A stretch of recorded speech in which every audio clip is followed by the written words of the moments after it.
Alicia, today we're just going to have a conversation. And I know how many people saw the article in the paper a couple weeks ago on Alicia? Great story, right? There was one night in October 2010, and you had called me, and we were talking, and you had just found out the news about Tony. And you were so positive that night, just so positive that he was going to beat it and everything was going to be okay. Can you share with us where your strength comes from and how you carry on with such positive conviction, even from that very first day in 2010? Well, I think I'm the type of person that I like to remain positive because I look at things like if I dwell on the negative, it's going to bring me down. But if I look forward and dwell on the positive things, it makes life better and makes life easier. So that day when I got the news, I looked at it as, we're in this together. It wasn't just his disease by itself. We were a team, and we were going to fight as a team. So I remained positive to keep him positive so we can move forward. In spite of what happened, people think sometimes because that person passed away that the disease beat them. But it's about him passing the mantle to someone else to continue on that fight. And that's pretty much what Tony did. Thank you. As a mother of two beautiful children, one of which we heard from this morning, and two successful children, what has been your message to them growing up about being strong, about being kind, and about being the type of people you and Tony were? Because they are both just such mirror images of the two of you. Well, if I could reflect and go back, many years ago when Tony first started playing and the kids were with us at that time, I always instilled in my children, I wanted them to know how blessed they were. They were in an extraordinary circumstances and everybody wasn't blessed like them. So I needed them to know how blessed they were, and I instilled in them, just because you're at where you're at doesn't mean you're not going to have challenges in life. And I looked at that, it was just a challenge that they had, and no one is exempt from challenges, whether you're rich, whether you're poor, whether you're black, white, everybody. That's where it comes inclusive community, because that is where everybody's included and everybody has challenges. And so I taught them that, you fight through the challenges because challenges are sometimes what make you. It brings you together, as a family. It makes you stronger. It increases your faith. And so that's what I've always instilled in them. So you never prepare for something like that, but they handled it pretty well because they knew that it was part of life. Challenges are part of life.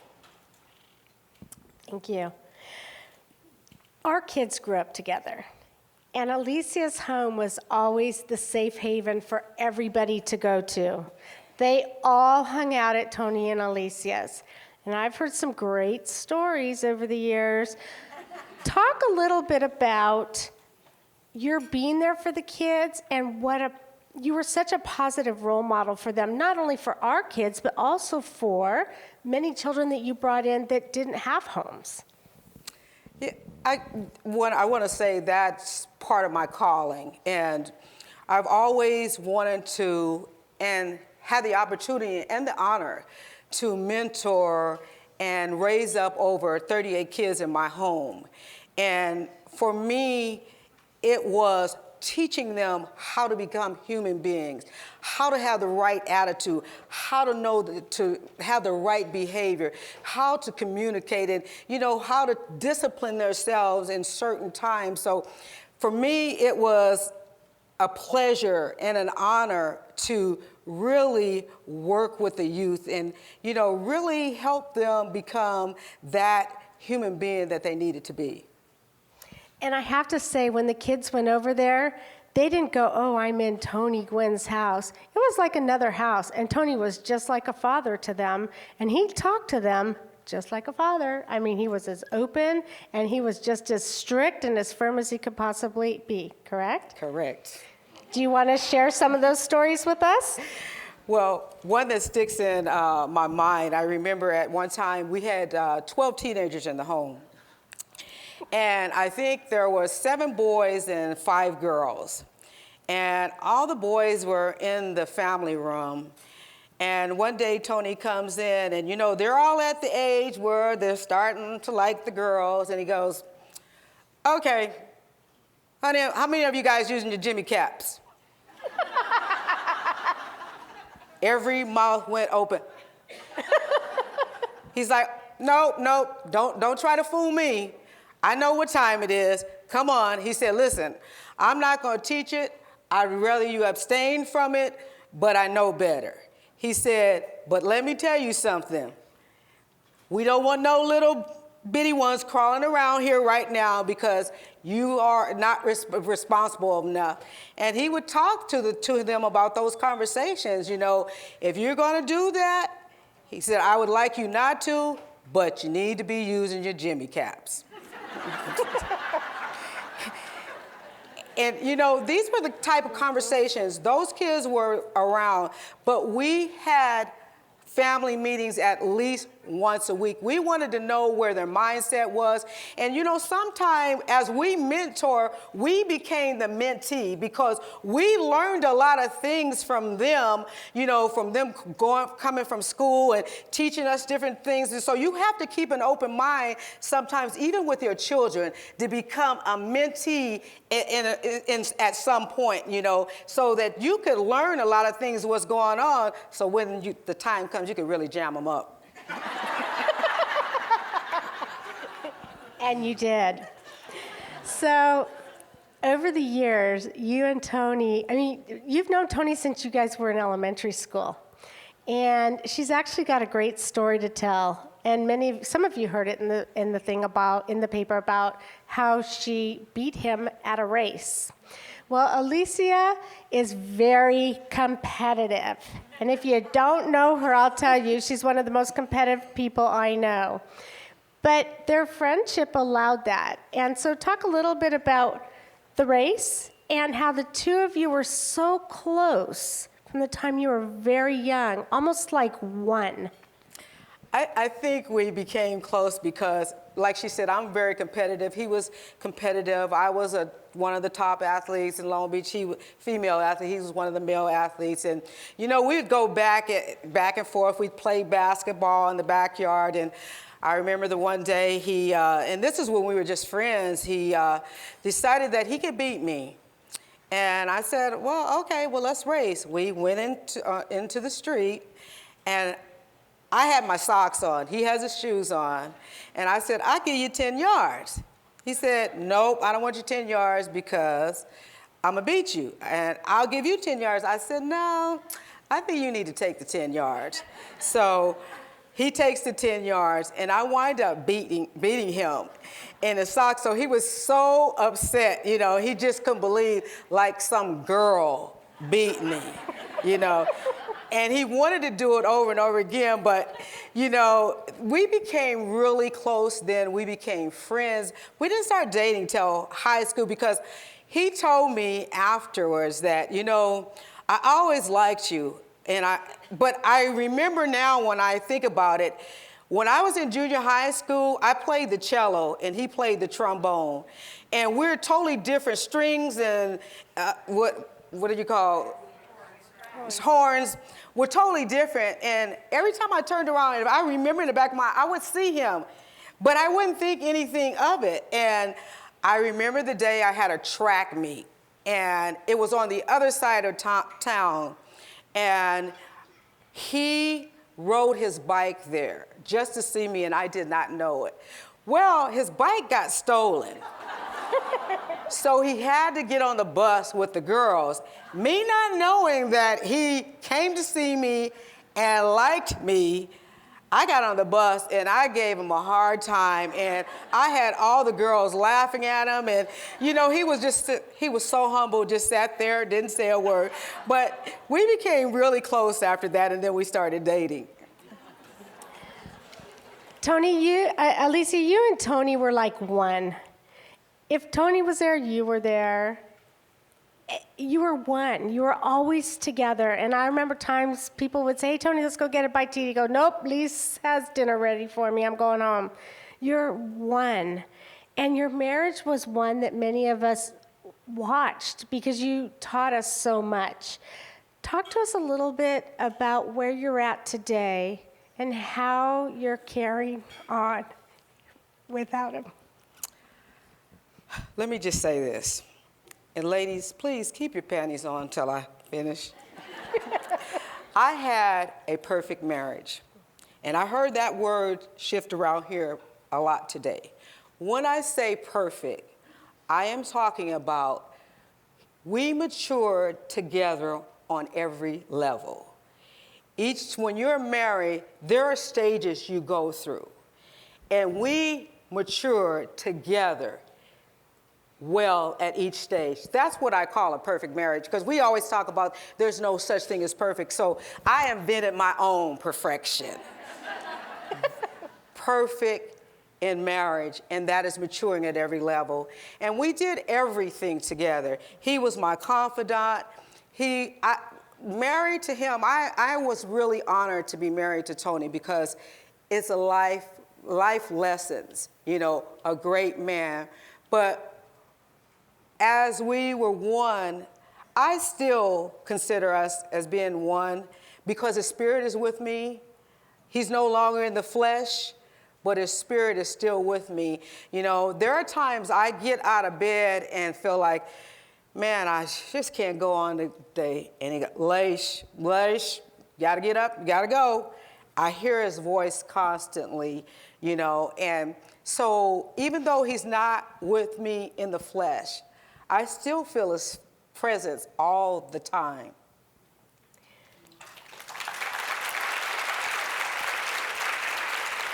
I said I wasn't gonna cry, I'm not gonna cry. No, you're making me cry. So, Alicia, you've accomplished so much. I mean, I've known you for 20 years, and you've accomplished so much.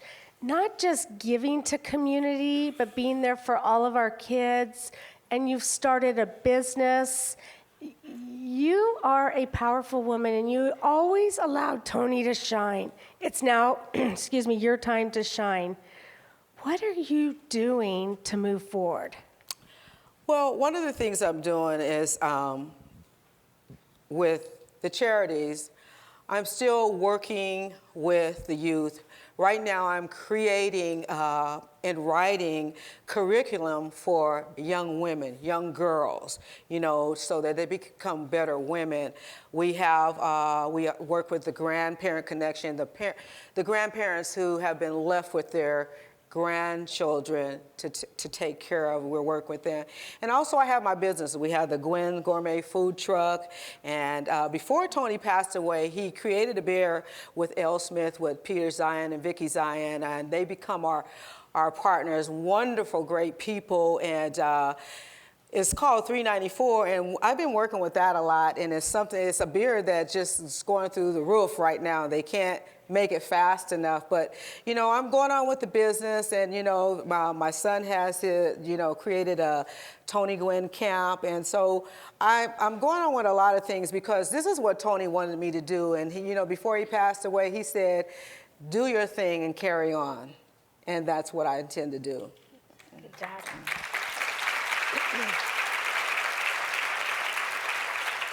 I hear the music, so do I hear the music? Okay, so I'm like Pavlov's rat or Pavlov's dog, and I am a rebel. Tony, when Tony was here, he just meant so much to the world, and in addition to you, and you're working to carry on his legacy of love. Can you share with us some of the things that you're doing? And I want everybody to know, Alicia has always been the business mind behind Tony. When he did great at batting, it was because Alicia would go videotape him and make him watch those tapes. And then it got to a point where he said, Alicia, I need you to do this. And he became a better player because of his partner. And today, you're still carrying on the business side of it. So what are you doing to carry on his love, the legacy of his love? Well, there's quite a few things going on. We're continuing the business, the beer, because that was one of the things Tony did. I didn't do that, but I'm carrying that on. We're starting something called Educate for Choice. And that is because Tony did tobacco, and he said, you know, instead of saying, don't do it, don't do this, he said, educate them to give them a choice. So we've started that going on, and we continue his legacy by doing different tournaments. You'll hear an announcement that there will be several things named after him to carry on to help, you know, some of the youth as we raise funds with that. So we continue to carry on his legacy through many different things. And also there's Tony Jr. who continues. I mean, I have to tell you, sometime when my son calls me, and he calls me every day, I have to take a step back because he sounds just like his dad. And, you know, he continues to carry on some things that work of his father. You know, he still, you know, tries to go to San Diego State because that was Tony's love. The kids, those young men, was his love, and he continues to help. We continue to support San Diego State, and so we're just doing a bunch of things to carry on his legacy. Alicia, I have a really important question for you. What would you say is one of your most proud accomplishments? You know, I thought about that, and in the paper I talked about the 38 kids that I have. But you know, I gotta say, I have one that trumps that. And that is, and it's maybe not accomplishment, but honored to be married over 34 plus years to a great man who was my mentor. We were each other's mentee, mentor, life lessons, learned so much. He was my confidant.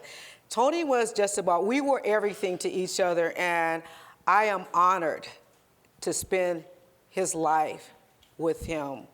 So I would say that tops the 38 kids, is being with him those years. Do you want to explain? Do you want to explain the 38 kids for those here that don't know and understand Sure. what the glowing moment was? We always had kids that we took guardianship over who couldn't go back into their homes, and we always took them in. One example is I had a gang member that came into my home, and I remember everybody was like, oh, no, no, no, you're gonna go and there's nothing gonna be in your house left. I said, it's just stuff. Somebody has to do it. And I know Deborah will attest to it. He's one of the best kids that I've ever had. He joined the service. He came out every time he came on leave.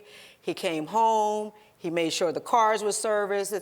To this day, we're the only family that he's ever had. So we've had several kids, and the most amazing part that I love is all 38 kids came back to Tony's services, and they live in different states. So that was a wonderful tribute to Tony, but it also made my heart feel so good to see all of them.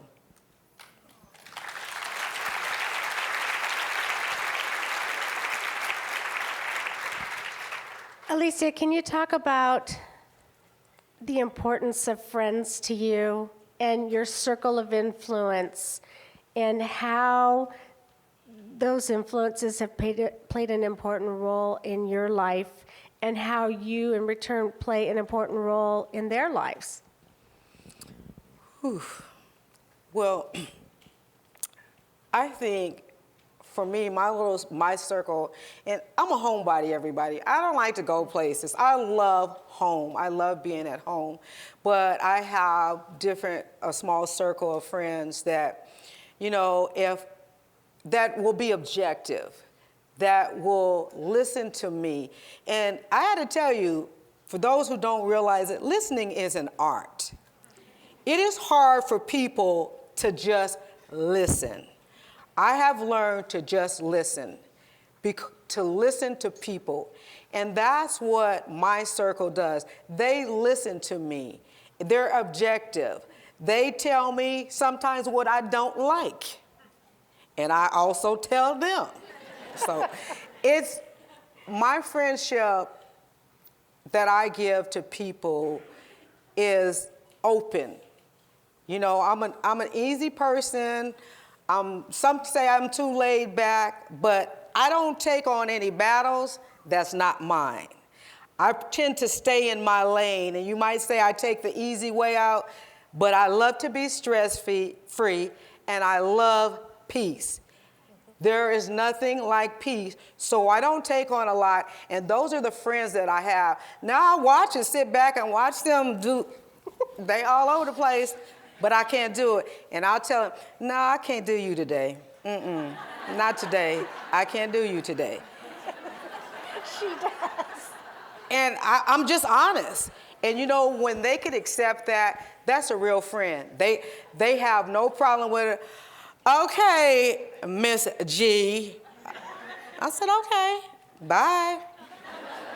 But I love people, but I also love my space, and I also love peace. Alicia, I'm going to tell you, you have been a dear friend. You have been a mentor. We've learned so much from you. I've learned so much about parenting from you and being a good wife and just the importance of a family unit. And you've brought humor into our home, and you live life and you love life. And I just want you to share with everybody, what are some of your goals moving forward, and how do you continue to be the Alicia Gwynn that's just such a powerful woman? Again, I take what I could handle, and I don't take on any more. And I love helping people solve their problems, but in a good way. And we can't solve everything, but I love the fact that I could help people. I love helping people. I love talking with people all the time. I love making a difference and an impact in people's lives, So I think with that said, I really love to help people in many ways to make them better people. And who's been one of your mentors? I would say Dr. Shirley Weber. Tony was a great mentor to me. I have to tell you that. So many life lessons from him. I used to watch him in the public, and I used to stay in the background because I didn't want any of that. I was like, no, that's for you. And he'd go, you know what, Leash, it's not that hard because you only do what you could do. No more and no less. And I learned from him. And I learned to communicate with people. And I learned to love people for who they are. Not change them in any way, but accept them for who they are and love them for who they are. I don't care what they do, what they are, what they change to.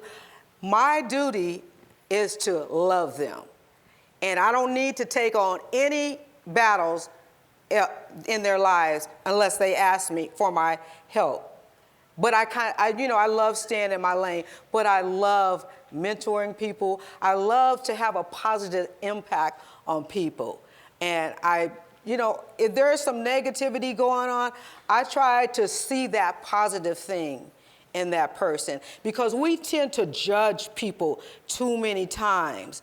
And it's really not the outward man. We're driven by our external environment, but we should be driven by our internal environment, and it's what the heart speaks. It's all about the heart. We could look at a person and they look like they're the worst person in the world, but you don't know what their heart is saying. And that's what it's all about. I love to look at the inward person instead of the outward man. That's probably a good thing, or we probably wouldn't be friends, huh? Alicia, if you could change one thing in the world, what would it be?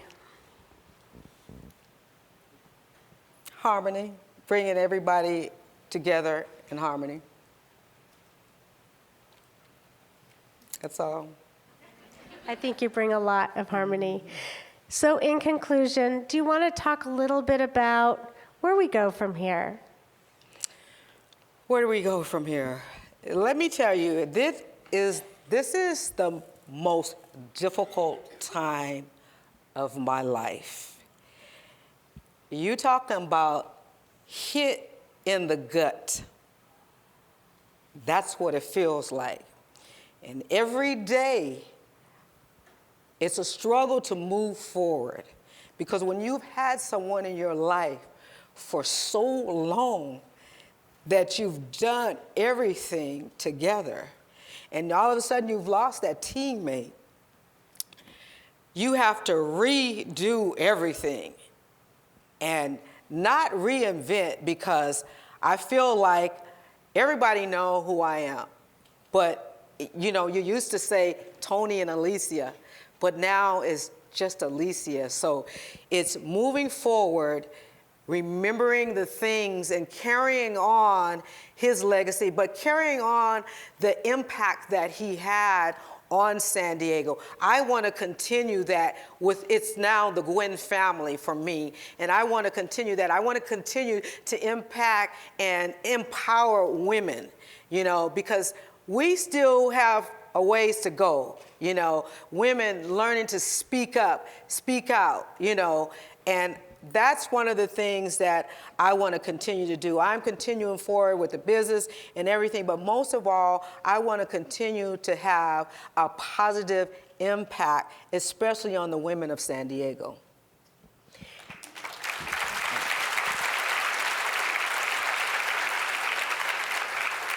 So Alicia says, it's now just Alicia Gwynn. We never use the word just. It's Alicia Gwynn, powerhouse, mother, and great friend. Thank you so much for sharing with us today. And I love you and look forward to another 50 years just giving you a hard time. Thank you.